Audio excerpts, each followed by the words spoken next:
So this is the back gallery, and I will attempt to go around. Chris is documenting all the artwork, but I will try to go around to each piece. And I'm not necessarily telling you about each piece, but what I'll tell you is my experience with the artist creating her piece. And then what you can do is watch the artist talk that will be online as well. So the first person in the door is Christina Yu, and I met her through my partnership working with Korean Community Center's clinical therapy program, and Christina is the director of that program. So these are they went through the A Place of Her Own program, a shortened version, but still effective. And what she chose to show for A Place of Her Own, and I believe this might be her first time in an art exhibit, and I'm really proud of her for just going through the discomfort and belief that she does have value and her work has value.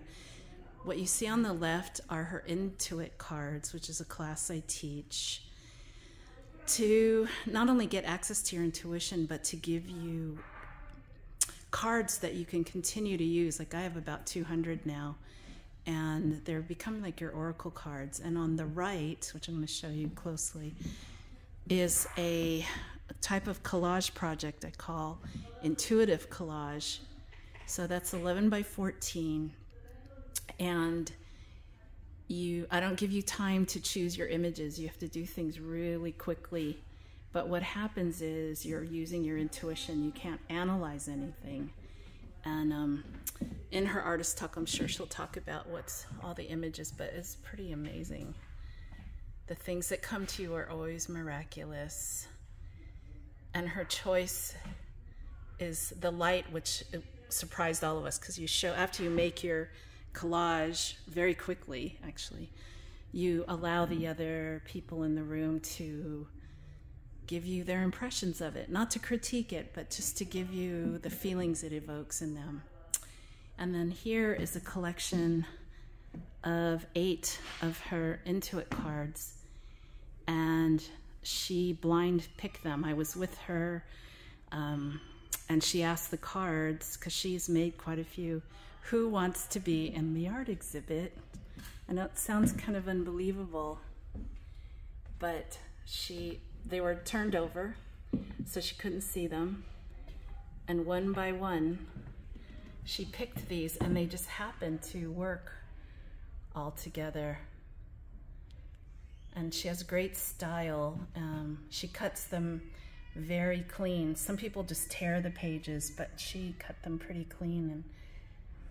And you don't know where one image starts and the other one stops, so they tend to really flow together, which gives you a very surreal feeling of what is real and what isn't. And then in the center, again, I'm going to let her read this to you later in the artist talk, but she wrote about what her impressions and what each card's about. So there's a lot of thought and time went into this piece. So that's the first piece up, and I'm about to run into Chris. So the second piece is Martha Zamora, and this was her love letter to herself, one of the projects we do in place. And again, it's intuitively created, and it's a way of gifting yourself, your little self, not your inner self, your little self, a gift. And then you write actually a love letter to yourself. And Martha's is, please be as patient with myself as possible. Listen when I'm tired. Things like that. I'll let her, again, her artist talk will be online eventually. And then below that, she put her belief rocks, which is another exercise we do that starts with beliefs that hold you back. But as you could see, Martha's created rocks that are beliefs that will propel her forward. So that's her piece. That's Martha. And we'll skip over Chris right now. Actually, he's shooting Manon Wada's piece. and it's a medicine cabinet. It's kind of a prescriptions for what you need as you journey through your healing. And again, I'm paraphrasing hers, but there's prescriptions in here like teleportation, clairvoyance. There's a prescription for connection with community, lucid dreaming, time travel. Excuse me, I'm in a community space, so it's lovely. So the next one, so Manon actually shipped that from New York. So, and she's been with Place since 2014. Also, I forgot to tell you, Christina has been with me since 2014.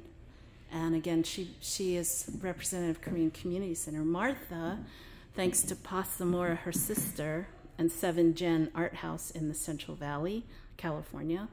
Martha came in 2023, but she's known of us and been in communication with me since, I guess, 2018, I think.